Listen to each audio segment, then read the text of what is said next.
noite, iniciamos mais uma edição do Encontro Marcado com José Maria Filomene Arruda Bastos, aqui na TV Mais.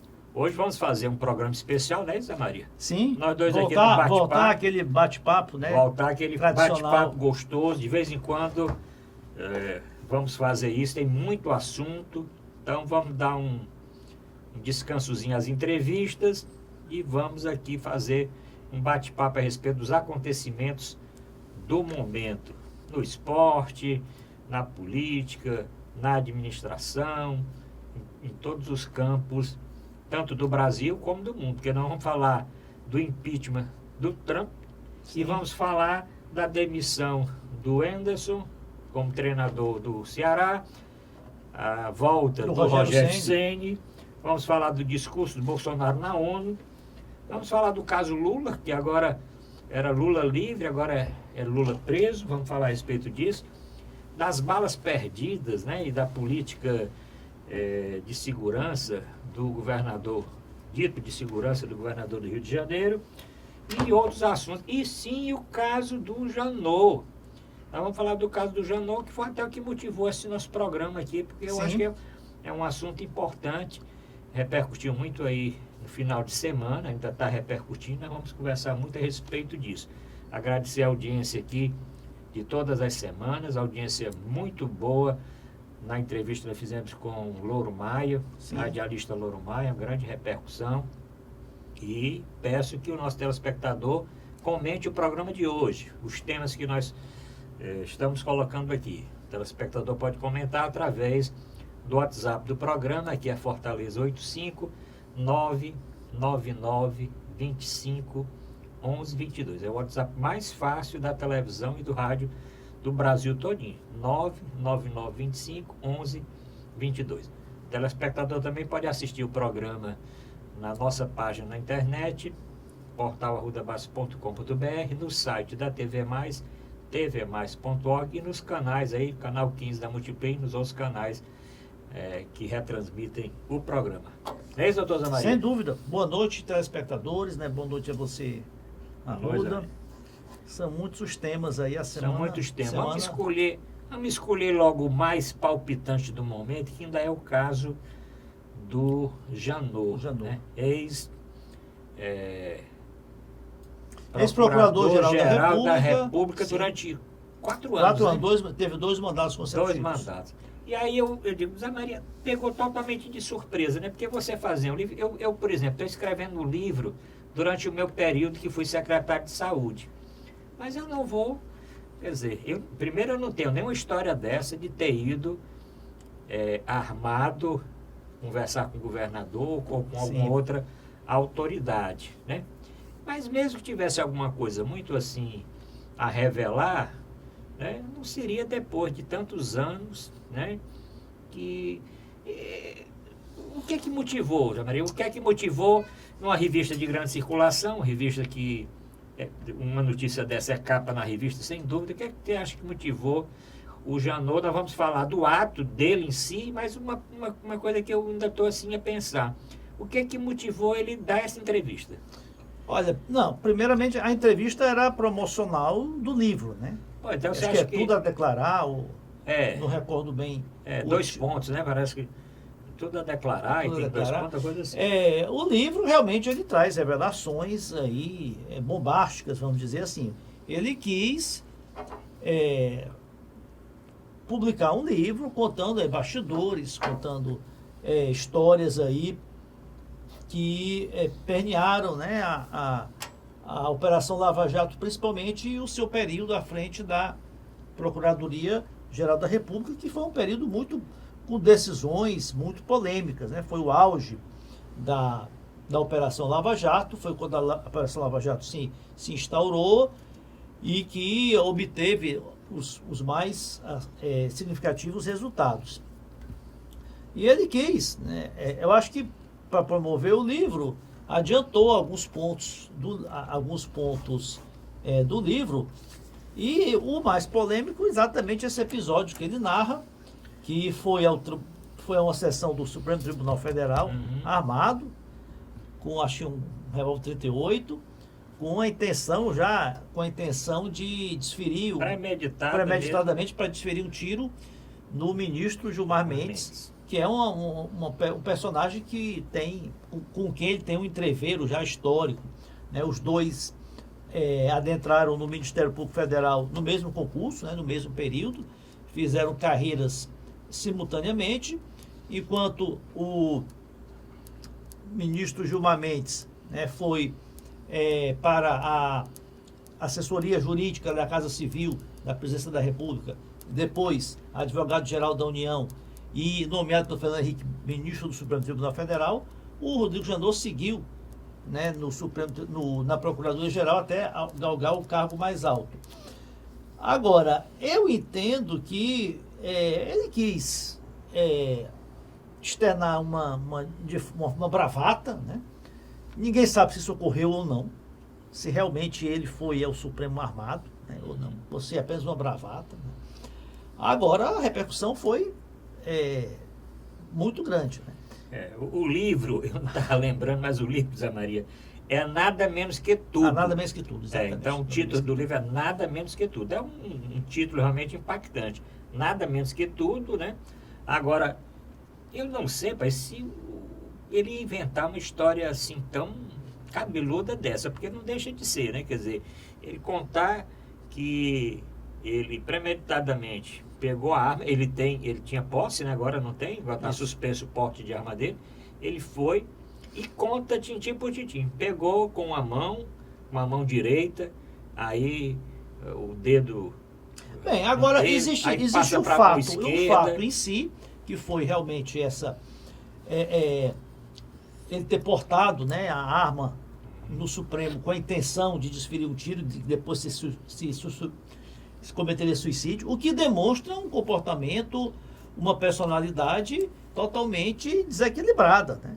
Descontrolada, como é que um indivíduo, um cidadão que ocupa o cargo que ocupa, né, a mais alta patente, chefe do Ministério Público Federal, chega ao ponto desse, né? Por um entreveiro totalmente uma coisa muito pequena. O argumento, né? Muito pequeno. O argumento era o caso da filha, né?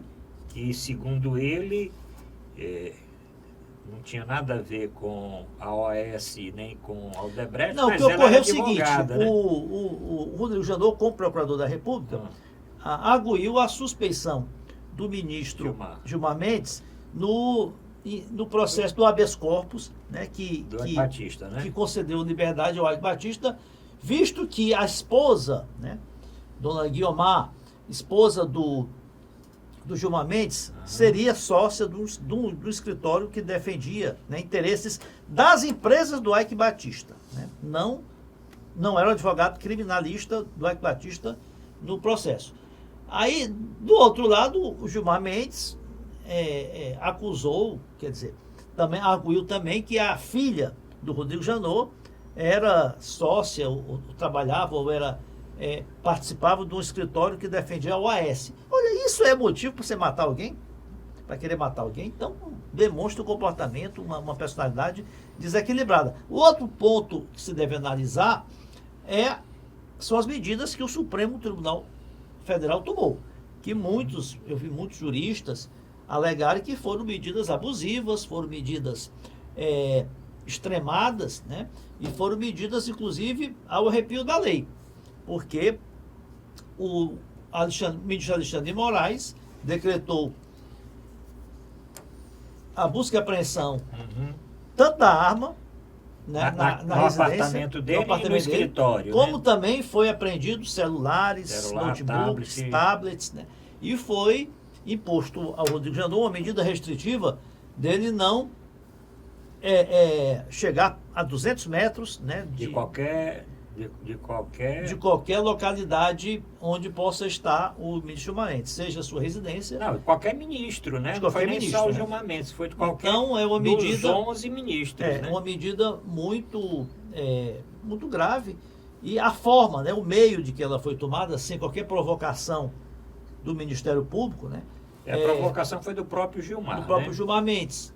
Agora, independente das questões técnicas processualísticas, realmente é muito grave você ter alguém que manifestou ter portado arma com a intenção de matar o ministro do Supremo Tribunal Federal. Agora, logicamente, esse episódio ele trouxe assim uma repercussão muito grande, né?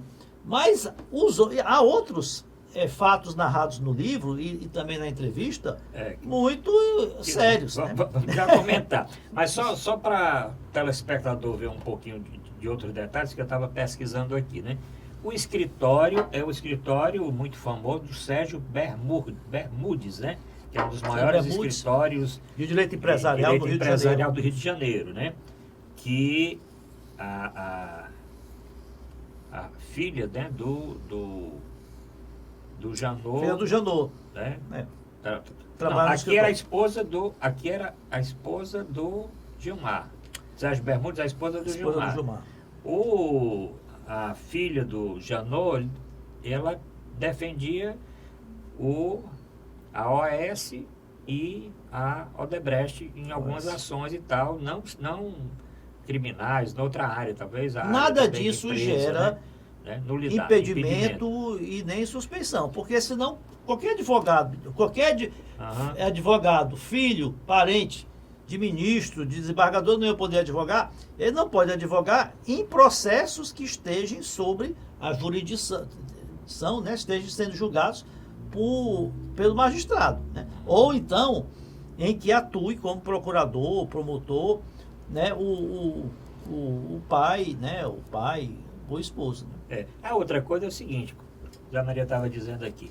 Bom, o fato que ele argumenta para essa ira toda e que até podia provocar tanto a morte dele, porque ele disse que ia se suicidar depois de assassinar o Gilmar Mendes. Assassinava o Gilmar Mendes e na mesma hora ele... Incontinente já praticaria o suicídio, quer dizer, uma coisa bem premeditada. Estou aqui, o revólver está com a munição, vou fazer isso, vou chegar lá. Na hora que ele chegou, ele pretendia fazer isso num outro tempo, mas quando chegou na sala, o Gilmar sempre chega atrasado, mas nesse dia o Gilmar chegou, foi cedo, né? E, quer dizer, não tem nada que justifique pessoa nenhuma tomar uma atitude dessa. Até, tem muitas pessoas que falam, uma violenta emoção, uma briga, que as pessoas premeditou, levou o revólver. Mas premeditou, ele teve tempo, teve dias para pensar, semanas para pensar. Porque, inclusive, pela reportagem que eu li, inclusive, de vários jornalistas, eu falo aqui, o próprio Reinaldo Azevedo, que ele tinha publicado essa matéria há 15 dias antes. Ele publicou no site dele, inclusive colocando uma petição assinada pela filha do Janot.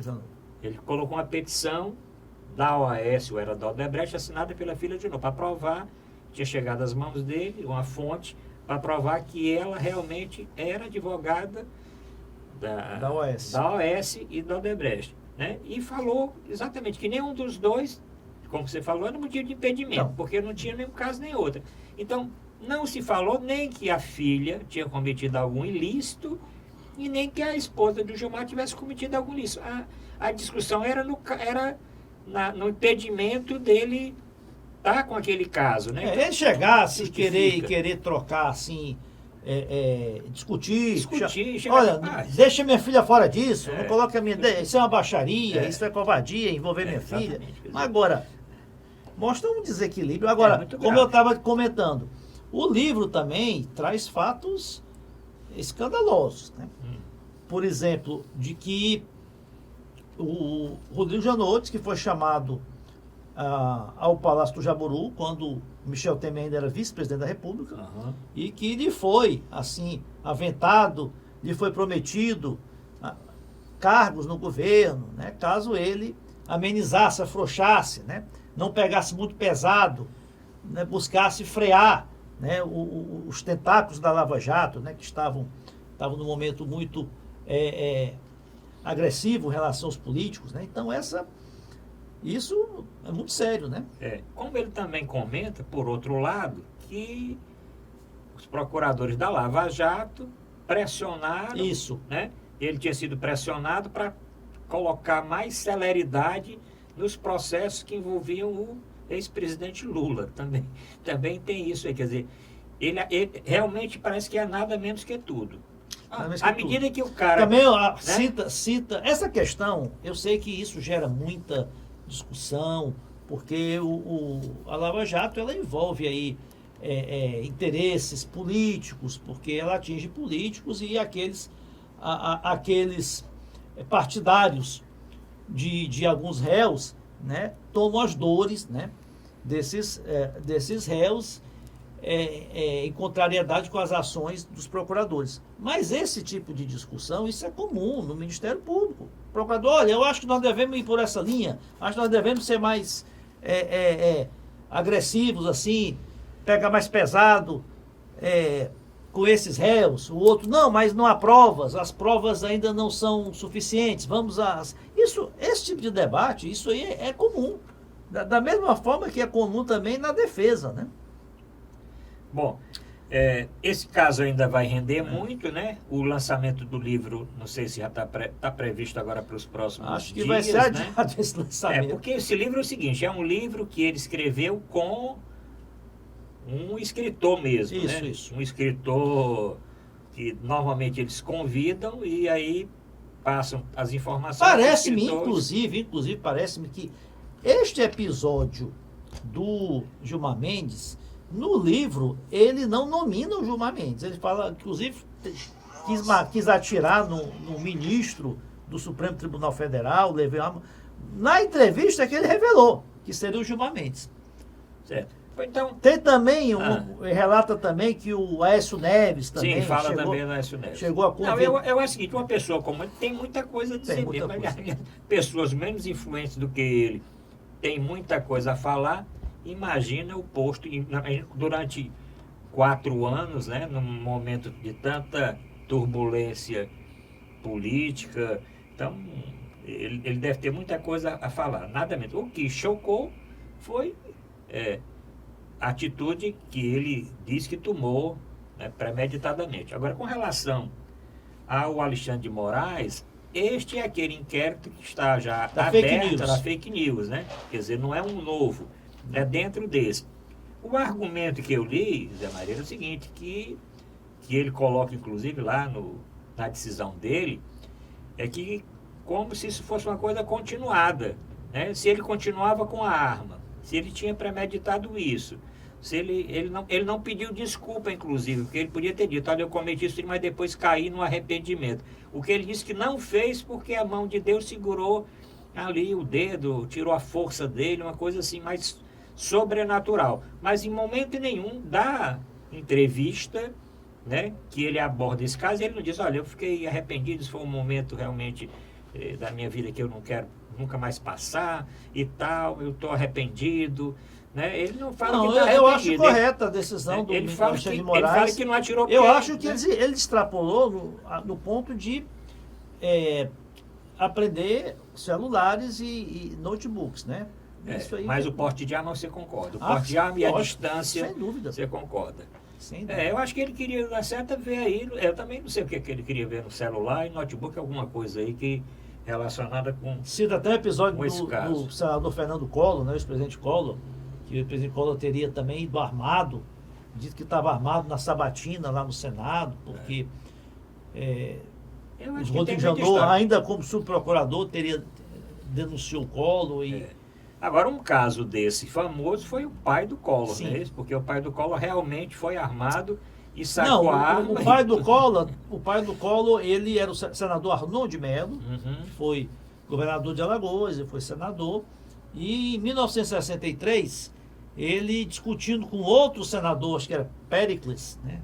Não esqueci o restante do nome, que era lá era seu adversário político lá de Alagoas, né? Eu sei que ele, num debate na Câmara, no Senado, desferiu tiros, né, para atingir esse senador, o Péricles, e atingiu um outro senador, se não me engano é senador Guiomar, né, lá do Acre, que era do Acre, do estado do Acre, que veio a falecer. E os dois senadores, né, porque o outro senador também estava armado, né, o senador Péricles estava armado também, sacou a arma, mas não atirou. Os dois senadores foram presos. O Senado concedeu licença para para que fossem presos, só que foram absolvidos. Então, E continuaram senadores. a internet é muito bom, né? Porque a história está aqui. Os senadores Arnon de Mello, que é pai do Isso. Collor, e Silvestre Péricles de Isso, Góes Silvestre Péricles. Monteiro se desentenderam com frequência no Congresso, né? E numa tentativa de dividir forças lá por Alagoas.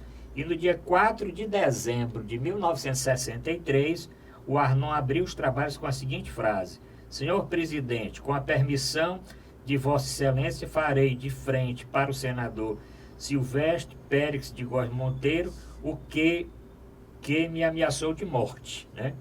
E aí o Silvestre não aceitou o desaforo e tal, e aí tudo que você... foram 2 tiros.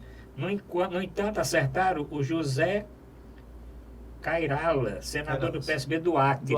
Isso. Foi o senador do Acre que estava junto do João Agripino que fez a confusão toda.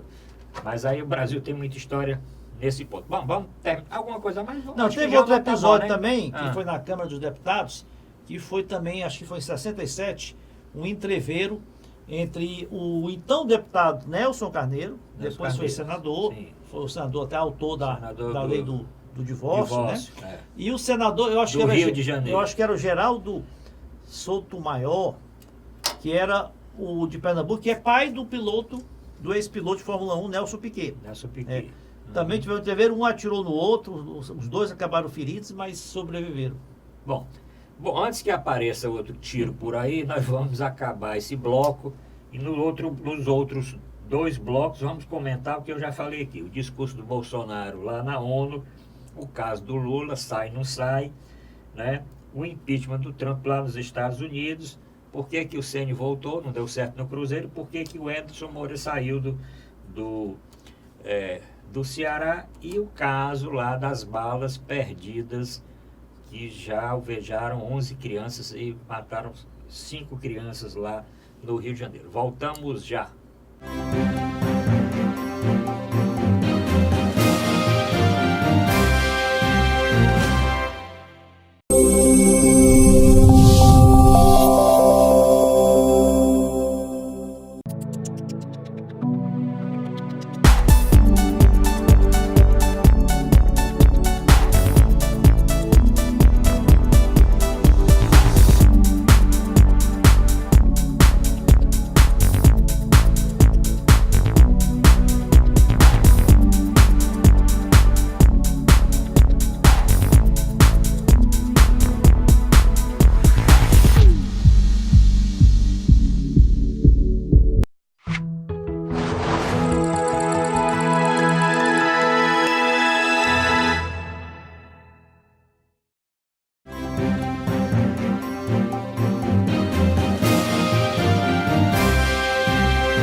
Voltamos a apresentar Encontro Marcado com a Arruda Barros, Zé Maria Filomeno, aqui na nossa TV+. Vai o nosso WhatsApp, aqui é Fortaleza 859-9925-1122, anote aí, 99925-1122 e caminhe a sua mensagem via WhatsApp. Lembro também que o telespectador pode assistir o programa, rever os programas anteriores, rever o programa da semana passada que nós fizemos aqui com Louro Maia, no site da TV+, tvmais.org, no canal do YouTube. Também no nosso portal na internet, portal arrudabaixos.com.br. Vamos mudar de assunto, mas ficando ainda aqui na política, vamos falar do presidente Bolsonaro. Vamos falar do discurso do Bolsonaro na ONU. Eu quero saber aqui, doutor Zé Maria Filomeno, o que é que ele achou do discurso do presidente Bolsonaro lá na ONU, Zé Maria? Bem, eu achei um discurso muito personalista, não foi um discurso de chefe de Estado, né? Foi um discurso de um político, e foi um discurso que ele pecou tanto no formato do discurso, quanto no conteúdo e quanto na forma, né? Tanto no esqueleto, né? Da maneira que o discurso foi arquitetado, quanto no conteúdo, quanto na forma. O esqueleto da seguinte maneira: tradicionalmente, desde 1948, é que o presidente, o chefe da nação brasileira, às vezes é o próprio presidente da República, na grande maioria das vezes, às vezes é o embaixador, às vezes é o ministro das Relações Exteriores, faz a abertura, o discurso de abertura da Assembleia Geral das Nações Unidas. E por ser o primeiro chefe de Estado, ele é o discurso que está abrindo os trabalhos, né, do ano, da ONU. Então ele tem que se pautar primeiramente em temas de relevância internacional, né, quais são as bandeiras, quais são os objetivos, né, maiores das Nações Unidas. Então ele tem que abordar a questão, geralmente o que se aborda? A questão da paz, a busca da paz mundial, né, da eliminação dos conflitos, a busca da eliminação da pobreza, das desigualdades, né, do desenvolvimento econômico, a questão da ecologia, né, que é um grande objetivo do planeta em si. Depois ele fala do seu país, né? Bolsonaro já começou a falar só do Brasil. Olha, o Brasil, a partir de agora, né, foi logo... Foi começo, né? E aí, a questão do conteúdo, né? Começou logo falando que, olha, livramos o país do socialismo, do comunismo. Parecia realmente um discurso da década de 50, né? O mundo não vive na Guerra Fria. O mundo não vive mais na dicotomia capitalismo, comunismo, esquerda, direita. Né? E o tom, né? Um tom muito agressivo. Né? Nem nos áureos tempos da Guerra Fria, como você falou, você não via o presidente dos Estados Unidos se referia na ONU, né? Podia até discurso de campanha eleitoral é uma coisa. Ele vai debater lá com o público interno. Me lembro do Ronald Reagan dizer que temos que combater os comunistas. Né? Mas discurso totalmente sem sentido. Essa pauta, né? Esse viés anticomunista sem sentido. Outra coisa, agressivo, geralmente você não tem que trazer as querelas da política interna para o mundo exterior, né? Que falando mal assim dos governos anteriores do Brasil, isso aí é uma pauta interna, não tem que colocar isso perante as outras nações. E o tom do discurso, um tom muito agressivo, né? Ali é um meio, ali é um ambiente diplomático, né? É um ambiente de congregação de nações. Então é um tom agressivo, belicoso, fazendo críticas veladas à imprensa e a outro chefe de Estado. Ele não citou pessoalmente o nome do presidente da França, né? Macron. O Macron, mas nitidamente fez referências a críticas injustas, mentiras, né, do outro presidente. Nesse sentido, eu achei um discurso muito, muito ruim. Né? Eu acho que, enquanto ele devia dar uma mensagem positiva, uma mensagem de firme, né, que o Brasil está seguindo um rumo correto, um rumo certo, que o Brasil tem as suas responsabilidades, que ele enfatizou muito a questão da soberania nacional, que não vai aceitar colonialismos. Também não acho que é o momento disso. Nós não estamos mais no momento de independência de colônias. Né? Passou-se isso não é nem do século passado, do século retrasado. Eu concordo com o que o Zé Maria falou, e acho que o discurso realmente... Mas também é o seguinte, né, Zé Maria? Quem estava orientando o presidente nessa pauta, né? Olavo de Carvalho, os filhos, infelizmente, o Eduardo lá... O Carlos... Eu tenho certeza, com todas as críticas que eu faço e críticas que são feitas ao ministro das Relações Exteriores, o Ernesto Araújo. Eu tenho certeza que pela formação diplomata dele, embora ele tenha um viés assim muito radical, muito até fundamentalista, mas a forma, né? O conteúdo, posso até concordar que no conteúdo ele pode ter dado alguns pitacos, mas a forma de discursar... Ali, Zé Maria, é o seguinte, o que diz até que o Steve Bannon, que foi um grande incentivador aí, arquiteto aí, consultor, marqueteiro da campanha do Trump também. Já brigaram, inclusive, né? Mas recebeu o seguinte, olha, o que é que o mundo estava esperando do presidente do Brasil aqui?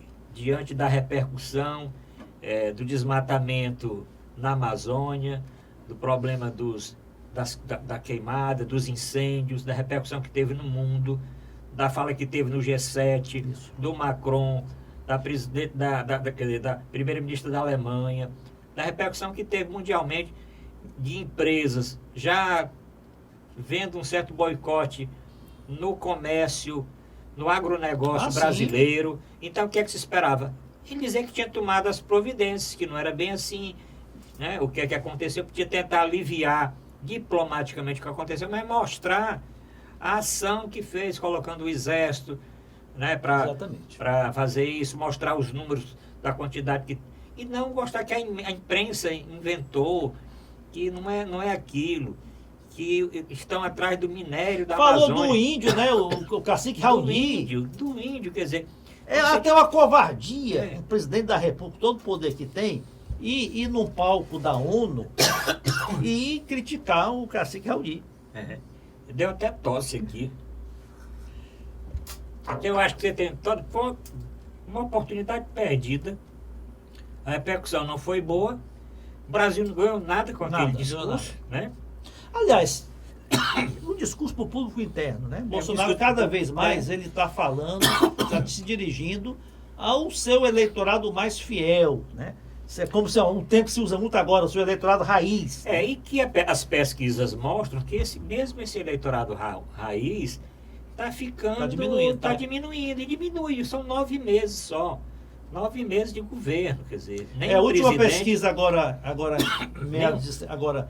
a semana passada divulgada pelo CNT e Ibope... Ibope, né? A aprovação, aqueles que consideram o governo ótimo ou bom, caiu de 34% para 31%. Pois é. E está caindo, a tendência é cair. O que ele poderia ter aproveitado? Ele não falou praticamente nada do meio ambiente. Né? Ele falou... o discurso da defensiva. Não foi bom realmente. Está chateado ainda. Disse que não vai dar entrevista para a imprensa, que a imprensa inventa as histórias. Mas não inventa. Ele mesmo que diz. Então, lamentável realmente o que aconteceu. Mas vamos mudar de assunto, que nós temos ainda 3 assuntos aqui. Zé Maria, vamos falar do caso Lula, né? Sim. Já que nós estamos falando do Bolsonaro, vamos falar do caso Lula. Os próprios procuradores da Lava Jato, inclusive o próprio Dallagnol, ele solicitou que, quer dizer, a juíza, não é isso? A juíza. A juíza que, lá das execuções penais, né? Alertando que o presidente Lula, pelo tempo da pena e o tempo que ele já passou, e o bom comportamento, tem isso inclusive dizendo, e realmente não tem nada que diga que o comportamento dele não foi bom nesse período, não tem nenhuma história a respeito, diferente do de outro, Sérgio Cabral e Pezão, que encontraram coisa lá no quarto, não sei o quê. O presidente Lula, enquanto não foi permitido dar entrevista, não deu. Depois que foi permitido, deu. Enquanto não foi permitido que ninguém visitasse, só a família e poucas pessoas visitavam. O pessoal do lado de fora se manifestava, mas ele dentro estava mantendo lá. Mas o que é que você acha desse caso? A última notícia que se tem é que a juíza pediu que a Polícia Federal realmente dê uma declaração do comportamento dele, né? Para poder tomar uma decisão. Olha, essas operações da Lava Jato, da qual está incluído aí o processo que levou à condenação e prisão do ex-presidente Lula, ele tem os seus caminhos jurídicos, né, que seguem o ritual, seguem o devido processo legal, que é normatizado aí pelas leis, pelo Código Penal, pelo Código de Processo Penal, e por fim pela Constituição, e tem também o seu lado político. Você querer abstrair que existem componentes políticos nesses processos, não se pode abstrair isso. Então, tanto tem componente político por parte dos que estão acusando, como tem também da defesa, né? Então, o presidente Lula, ele tem defendido desde do início desse processo, que é um processo arbitrário, que é um processo que foi condenado sem provas, que o juiz Sérgio Moro, os procuradores, estão perseguindo ele politicamente, que são parciais, e que não vai, e agora por último, que ele não vai aceitar Essa progressão, a progressão de de pena, regime, esse benefício, né? porque não vai fazer nenhuma barganha pela sua liberdade, que só aceita sair da prisão se for decretada provada a sua inocência, for reconhecido que ele foi vítima de um processo político, né, um processo sumário, né? Isso só pode acontecer, né, Zé Maria, em duas possibilidades, né? Se o Moro for considerado realmente como existe no Supremo, suspeito, né? Imparcial. E aí é anulado e vai ter um outro juiz para quando iniciar o processo todo de início. E numa segunda etapa, nas alegações finais, se... Não, essa questão das alegações né? finais é outro... Também o Supremo julgou semana passada, né? É o julgamento de um habeas corpus de um réu, um condenado à Operação Lava Jato, que alegou que as suas razões finais, elas deveriam ser posteriores às razões finais dos réus que são delatores, né? Porque isso é uma tese que está se criando agora, né? Já que a lei de delação penal ela é relativamente nova e que foram poucos os casos até agora em que ela foi utilizada, de que existe a diferenciação entre réu delator e réu delatado, mas isso pode levar a algumas condenações serem anuladas e regredirem à fase de alegações finais. Mas isso não, esse fato, né, ele não alcança esse processo atual do Lula, alcança alguns outros processos, não esse que ele está cumprindo pena. Eu acho, assim, resumindo, que o ex-presidente Lula tenta politizar, tenta se colocar como Marte, tenta se colocar como perseguido político, mas eu acho que ele está errando nessa intenção dele, nessa decisão dele de não querer progredir de regime, de não querer ir para a prisão domiciliar, que é a forma como parece que já foi pedida pelo Ministério Público para que ele cumpra o semiaberto. Porque isso não impede o fato dele aproveitar essa progressão esse benefício da progressão de regime. Exatamente, não impede ele continuar recorrendo, continuar insistindo dentro lá do Supremo de que existe realmente, ocorreu realmente vícios de nulidade no seu processo, pela imparcialidade do juiz, tudo isso não impede. Então eu acho que ele comete um erro, né? Seria muito mais benéfico para ele, tanto como cidadão, como pessoa, porque a privação de liberdade realmente é uma agressão à liberdade individual, né? E isso realmente não seria um reconhecimento tácito de qualquer culpa dele, de forma alguma. Essa questão aí vai render. O presidente Lula, o ex-presidente Lula tem dito isso desde o início, né? Que ele quer sair da prisão quando for demonstrado que o processo realmente não correu dentro dos trâmites da justiça, que ele foi condenado sem provas e tudo. Eu acho que ele vai insistir ainda nessa possibilidade de não sair, embora eu tenha lido, Zé Maria, não sei se isso é verdade, que não cabe o réu aceitar ou não. Cabe o réu dizer que não quer progredir de regime? Porque é uma situação tão inusitada, né? Porque geralmente o réu busca a sua liberdade a todo custo. Acho que né? nunca aconteceu o réu, ele querer busca, sair, né? O que o réu faz? O réu se aproveita, né, daquela detração penal máximo, que é assim, cada 3 dias de trabalho na prisão diminui um dia de pena, parece que 3 livros também lidos, também diminui, o bom comportamento, tudo isso os réus ficam aproveitando o máximo para diminuir o tempo de pena. O inverso é que não acontece, são raríssimas as situações. Pois é, então vamos ver o que é que vai acontecer. O que é certo é que o presidente Lula publicou não, ele escreveu uma carta de próprio punho e os seus advogados leram essa carta agora, essa semana, dizendo exatamente isso, que ele só quer sair quando for demonstrado que o processo realmente não correu dentro da legalidade. Vamos acompanhar isso aí, esses próximos dias, próximas semanas, vai ser decisivo com relação a isso. Vamos fazer o outro intervalo e no bloco final vamos falar das balas que tem...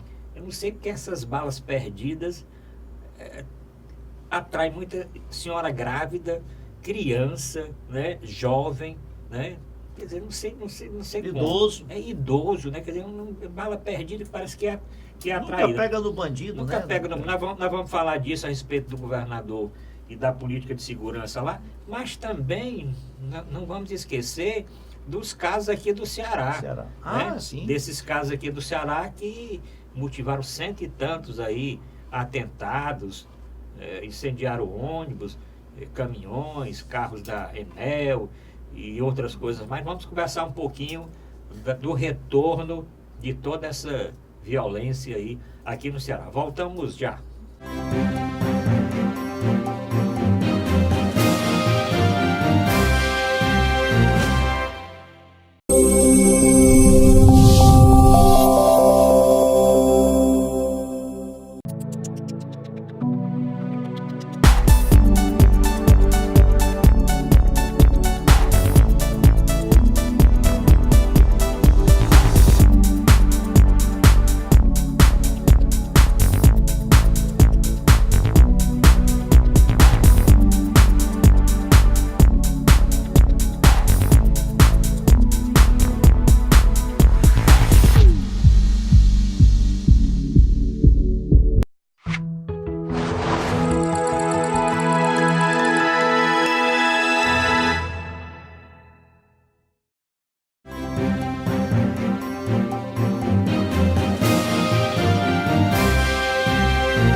Voltamos a apresentar encontro marcado com Zé Maria Filomena Arruda Bastos.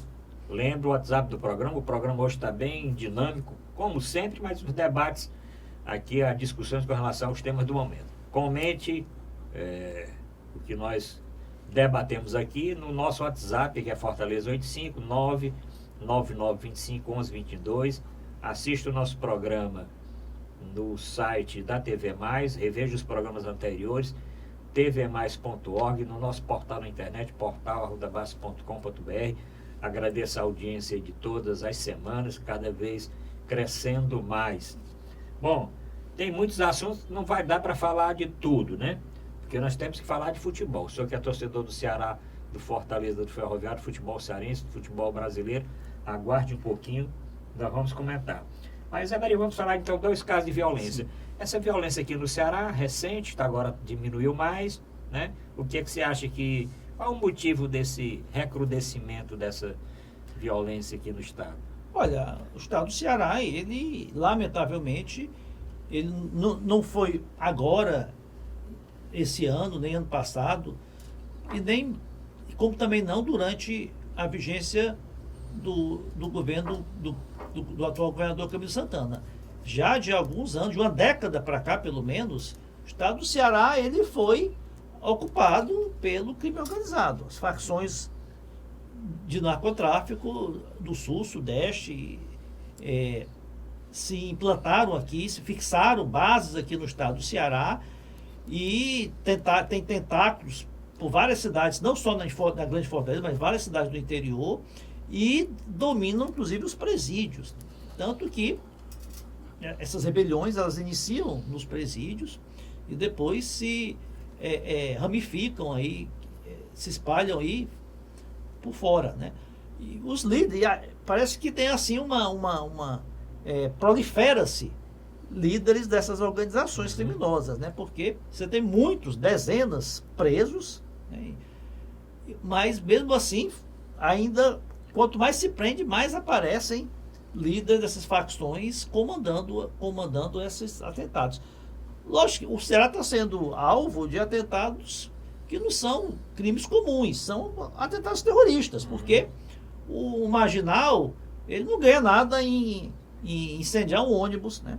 Você vê casos de marginais que entram no ônibus e para assaltar, para subtrair pelo uso da força, pela ameaça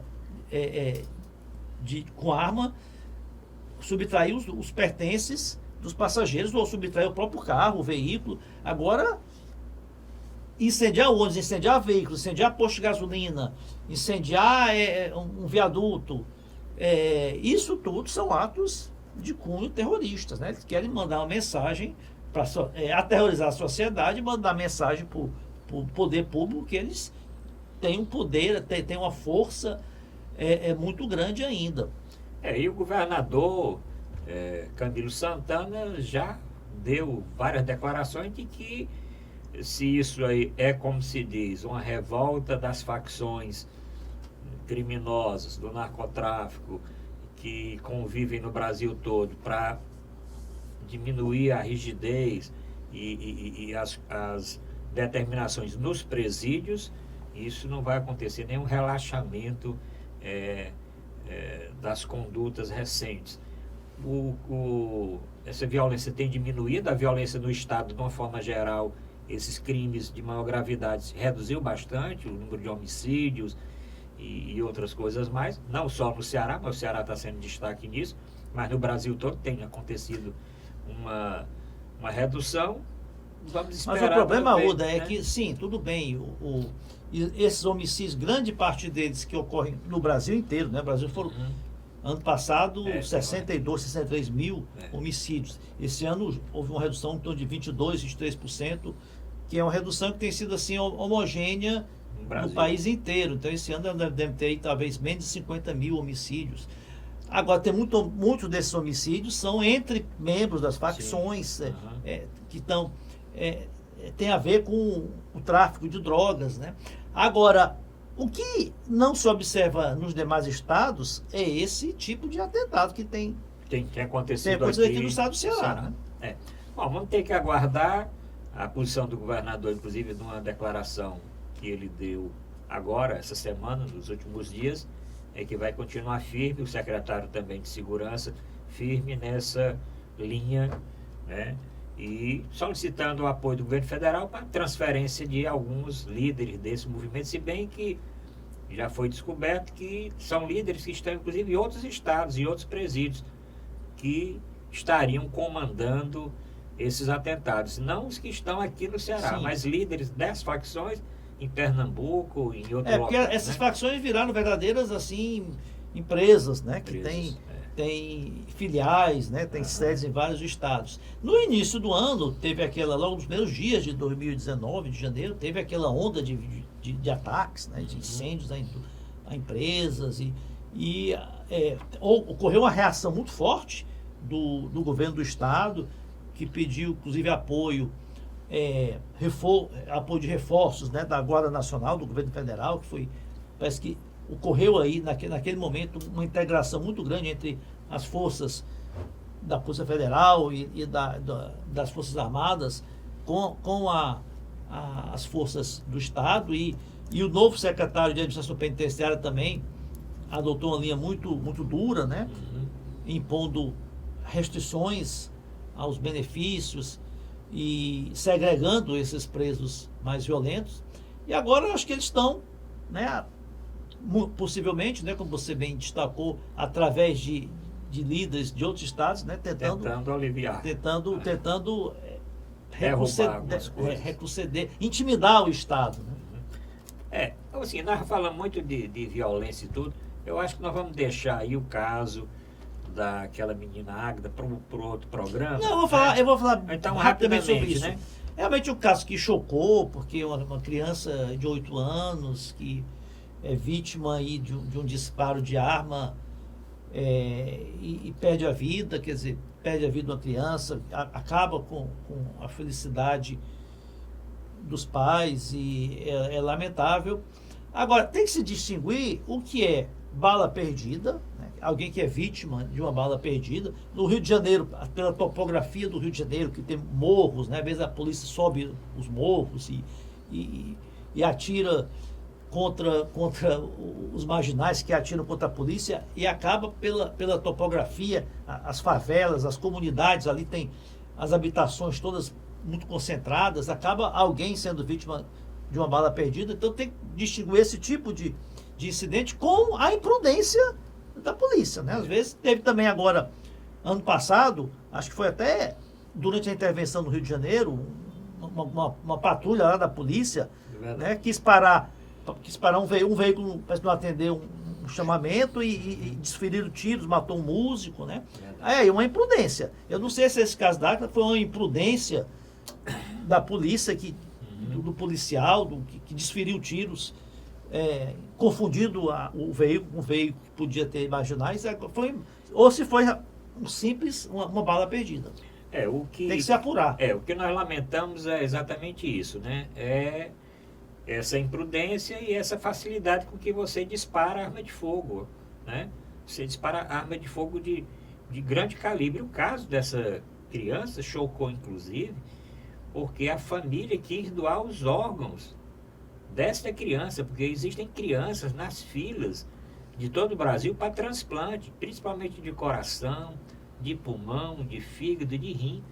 E essa criança foi vítima dessa bala perdida, de um fuzil. Se é que foi bala perdida. Se é que foi bala perdida, de fuzil, não teve nem condição de fazer nenhuma doação por causa exatamente do tiro que recebeu. O motorista da Kombi, a mãe que estava ao lado dela e as pessoas dizem que não estavam tendo nenhuma operação lá no momento. A polícia disse que tinha uma operação, ou tendo a operação ou não, pelo que nós vimos, uma Kombi toda identificada, a pessoa abrindo atrás da Kombi, a Kombi estava parada, não estava nem andando. A Kombi estava parada e a pessoa abrindo lá pela parte de trás, tanto que a bala não danificou a lataria do veículo. Ela foi direto, foi no banco. Foi no banco e atravessou a criança. Está entendendo? Ele matou a criança, não quebrou nenhum vidro, não perfurou a lataria do carro, nem nada. Vamos esperar que esse caso aí seja realmente esclarecido e sirva de exemplo. Diz o governador Vitor que vai lançar uma cartilha ensinando o que as pessoas devem fazer quando tiver uma operação, mas ontem essa semana as entidades das comunidades foi que lançaram a cartilha e apresentaram ao governador dizendo o que a polícia não deve fazer na comunidade, né? Vamos ver o que é que vai dar. Bom, vamos falar agora de futebol, nesses minutinhos finais. Eu sei que o nosso telespectador está com saudades das opiniões aqui do Dr. Zé Maria Filomeno e das minhas opiniões.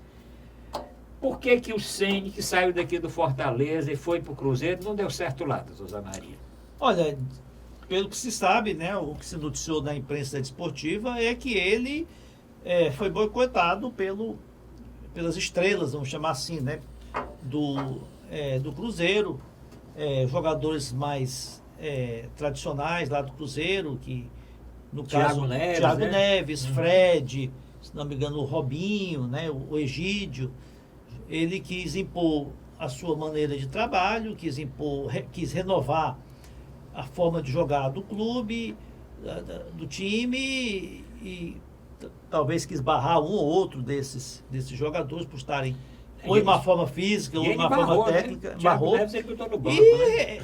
Olha, está provado que jogador derruba técnico, né? E também um time que ele já chegou como um salvador da pátria, né? A equipe do Cruzeiro, que, interessante, fez um excelente primeiro semestre, né? Foi campeão mineiro, foi semifinalista da Copa do Brasil e vinha muito bem. De repente caiu numa draga, né? Começou a perder partida atrás de partida, tanto que está hoje na zona de rebaixamento. E aquela coisa, no Brasil é assim, técnico perdeu 2, 3 partidas seguidas, quando o time está mal, acaba caindo. Eu acho, doutor Zé Maria, que se viu de exemplo o Ceni, embora seja um jogador, foi um excelente jogador, muito experiente, mas como jogador, como técnico, não. Ele saiu do Fortaleza porque ele viu a possibilidade de ser campeão do Brasil, porque tinha um jogo com o Internacional. Então, eu vou treinar o Cruzeiro, não era nem a Copa do Brasileirão, ele não estava pensando em Brasileirão. Ele estava pensando no jogo com o Internacional. Isso. Lá no Beira-Rio, de reverter a vantagem do Internacional e ser campeão do Brasil. Campeão da Série B, campeão da Copa do Brasil, né? Subiu o Fortaleza para a primeira divisão e ia tentar salvar o Cruzeiro aí do rebaixamento, que ainda eu acho difícil o Cruzeiro ser rebaixado, né? Devido à grandeza do time, mas tudo é possível, né? Mas eu acho que faltou isso também. Aí pega um grupo de jogadores experientes, o time é muito experiente, o time do Cruzeiro não teve esse... Agora, foi bom pro Fortaleza, né? Porque... o Fortaleza, como diz a história, não tem nada a ver com isso, agiu muito bem o Fortaleza, tanto agiu bem Com o Zé Ricardo? no distrato com o Rogério Ceni, porque o Rogério Ceni realmente não foi não tinha muito correto com o Fortaleza, não. verdade. Porque ele teve todo o apoio, teve carta branca do Fortaleza. O Fortaleza ele tinha. Era assim um deus, né? Tinha toda a liberdade, autonomia para lidar com o grupo. Inclusive, ajudou muito na melhoria da estrutura, né? Da equipe do Fortaleza. E deixou o Fortaleza assim na mão, de uma hora para outra. Também não foi muito correto, não, mas o Fortaleza soube administrar bem a saída dele, deixando a porta aberta. E assim que surgiu, viu a oportunidade, viu que ele estava para cair, né, do Cruzeiro, viu a oportunidade de trazer ele de volta. Eu não tenho a menor dúvida, não tenho essa informação, mas o clube nega, mas eu não tenho a menor dúvida que o Zé Ricardo já foi demitido. Por conta. Visando, né, porque o clube já tinha acenado, né, a volta do Rogério Ceni. Não tenha dúvida que isso não vai se demitir um jogador como nós vamos falar da demissão do Enderson Moreira do Ceará, se o time não já tivesse aí pensando numa outra possibilidade. Ceará, nós vamos já comentar as possibilidades, pode ser quando o programa estiver passando as outras edições, até já tem um técnico, mas vamos tentar aqui acertar essa possibilidade de quem pode ser o técnico do Ceará. O certo é que o Ceni já voltou e já ganhou uma partida, né? Que foi importante. Contra o Botafogo na última segunda-feira. Contra o Botafogo na última segunda-feira, o time jogou bem, bola na trave e tudo, coisa que o Ceará não conseguiu fazer. Jogou razoavelmente bem, ficou em cima e não conseguiu ganhar. Acho que o Fortaleza agora ganhou um novo fôlego e tem tudo com essa vitória da semana da segunda-feira passada de conseguir aí subir. O Ceará é que agora preocupa aqui o futebol cearense. O Ceará, que você acha aí? O Ceará fez o Enderson merecia sair? O Ceará, jogos sem Ceará, vencer. Ele vinha numa campanha muito boa, assim, até o final do primeiro turno, né? Depois o Ceará caiu assim numa draga, até o final do primeiro turno, não, até o meio ali, por ali. Até né? a 16ª, até o jogo contra o Chapecoense, né? O Ceará vinha muito bem. Depois o Ceará caiu numa draga, que as últimas 8 partidas. Conseguiu vencer nenhum. O Ceará perdeu 5 e empatou 3, né? Tem 2 gols só. Então, acabou sobrando para o Enderson Moreira. Eu acredito, talvez quando o programa estiver ainda ao ar, já tenha essa definição. O Ceará vai buscar o Lisca, que foi quem salvou nos últimos 2 anos, né? O Ceará, em 2 oportunidades, ano passado, conseguiu manter o Ceará na Série A, o Ceará que já era tido como rebaixado. Os primeiros 12 partidas fez apenas 5 pontos e conseguiu, até com certa folga, escapar do rebaixamento. E também em 2017, 2016, né? 2016 o Ceará quase rebaixado para a Série B. Né? Os nossos 2 clubes, eles vão lutar até o final contra o rebaixamento. Isso eu não tenho dúvida. Porque realmente é uma tarefa muito inglória competir no campeonato da Série A, que é muito competitivo. E o que nós nos baseamos, além desse histórico aí com relação ao Lisca, eu também tenho esse pensamento, aqui mesmo nesse programa, quando nós entrevistamos o presidente do Ceará, ele sendo questionado quais os melhores treinadores do Ceará de todos os tempos, citou o Dimas, né? O Dimas e citou o Lisca. O Dimas, infelizmente, já pela idade e aposentadoria, não tem que, se fosse tempos atrás, o Dimas assumiria, mas agora não tem mais essa condição, inclusive devido já à idade, a condição já de se aposentou, saúde, condições de saúde, tem problemas e tudo. Agora, o Lisca agora tem muito jogo, tem muito treinador aí desempregado. Só a semana passada saíram 4. Tá certo que alguns que saíram, o Ceará não tem condição de trazer. Filipão, o Ceará não tem condição de fazer. O Cuca, que saiu de São Paulo, o Ceará não tem condição de trazer. Mas tem o que saiu do Fluminense. Mas veja só, a vantagem, eu não sei se será o Lisca que assumirá o Ceará. Mas o Lisca conhece todo o elenco. Né? A promessa, o Lisca você trouxer que não conhece. Um treinador novo, agora, que até que o campeonato agora vai entrar numa reta de jogos 2 vezes por semana. Dá então, tempo de treinar. Daqui que, se vou trazer um treinador para conhecer o elenco, começar a implantar a sua forma de jogar, os jogadores conhecerem também o seu estilo, acabou o campeonato. Eu também acho o seguinte, que nesse momento tem que ser, a diretoria do Ceará tem que ser prática. né? Dos treinadores que estão aí no mercado, pode trazer um treinador que tenha um perfil muito bom, dos que eu citei aqui. Tem um menino que saiu do Fluminense. Não, o Oswaldo Não, Oliveira. o Oswaldo Oliveira, mas é um treinador. Tem o Zé Ricardo, tem o Zé né? Ricardo que saiu Que estava agora. aqui, de qualquer Saiu forma, agora e já deve está por conhecer aqui. uma- E é um alguém do bom, Ceará é um que bom estava aqui. treinador, embora seja retranqueiro e tudo, mas é um bom treinador. Tem alguns trabalhos feitos com muito sucesso, né? Mas tem outros treinadores também que estão por aí. Tem muitos treinadores. Tem o filho do Jairzinho, que saiu do Santos e está desempregado desde... Tem, É, mas não conhece o elenco. Eu não né? conheço o elenco. Eu acho que realmente, pensando nisso, sendo prático, o Ceará está a 4 pontos do rebaixamento e o primeiro time no rebaixamento ali é o Cruzeiro, que não deve ficar. O Fluminense rodando por ali também, que é outro pesado, né? Ali CSA, Chapecoense, Avaí, esses até não estão mostrando muito fôlego, não. O Chapecoense mudou o treinador, né? CSA andou, venceu inclusive o Ceará. O Avaí perdeu de novo, não tem, parece que não Olha, tem fôlego, o não. Arruda, o Lisca só não foi demitido domingo à noite ou na segunda. Não, o Lisca não, o Anderson. O Anderson. Ah. Porque o Ceará queria garantir já, adiantar as tratativas, né, com o novo Com o treinador. treinador. E outra coisa, o que motivou assim, não tenha dúvida, pai, que Ceará e Fortaleza andam juntos. A vitória do Fortaleza também, Fortaleza passando do Ceará, passando do Vasco, indo lá para cima, e o Ceará ficando ali a 4 pontos do rebaixamento, isso também conta. Quer dizer, tem jogo importante agora essa semana, o jogo vai ser aqui, depois vai sair para jogar com o Grêmio, que é um jogo difícil, depois volta para jogar aqui. Tem muita disputa do Ceará com o time que está brigando pelo rebaixamento. Aqui, ele vai jogar aqui o Ceará com o perdeu Goiás. pontos preciosos, né? Porque o Ceará deixou de ganhar do Botafogo aqui, verdade. um jogo que jogou muito bem, criou muitas oportunidades, é um time que não é dos melhores da Série A. Né? O CSA perdeu lá. Perdeu para o CSA lá. Jogou Não bem, ganhou do Atlético.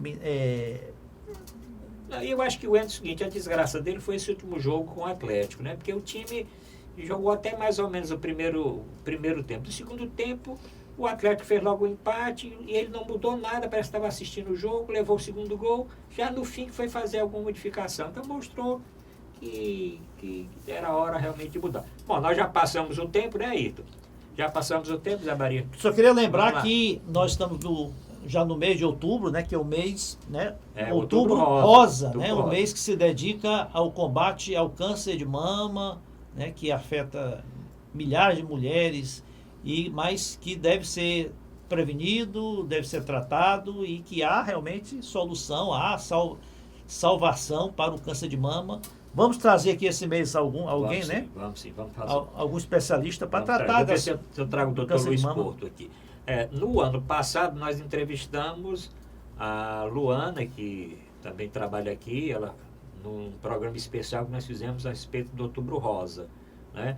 Mas esse mês, sem dúvida, vamos trazer aqui a coordenadora do Outubro Rosa no Ceará e o doutor Luiz Porto, que é o presidente do GEON, que é um centro de estudos em oncologia, professor também universitário, mastologista e oncologista dos mais renomados da nossa capital. Foi muito boa essa lembrança, né? Estamos no Outubro Rosa, a senhora que está assistindo o programa, que tem mais de 40 anos, que não tem uma mamografia recente, deve fazer, e não fez sua prevenção, também deve fazer. Se tem algum fator de risco, deve fazer isso até antes, e é um mês que nós temos que ter toda essa divulgação com relação à forma de fazer a prevenção do câncer de mama. E os maridos, né, incentivem, filhos, né, cobrem de suas esposas, de suas mães, incentivem, façam as suas prevenções. Façam o exame. Bom, obrigado a todos pela audiência, espero que tenham gostado, comente o programa no nosso WhatsApp. Muito obrigado, Zé Maria, obrigado, telespectador, obrigado, Ayrton, e voltamos na próxima semana.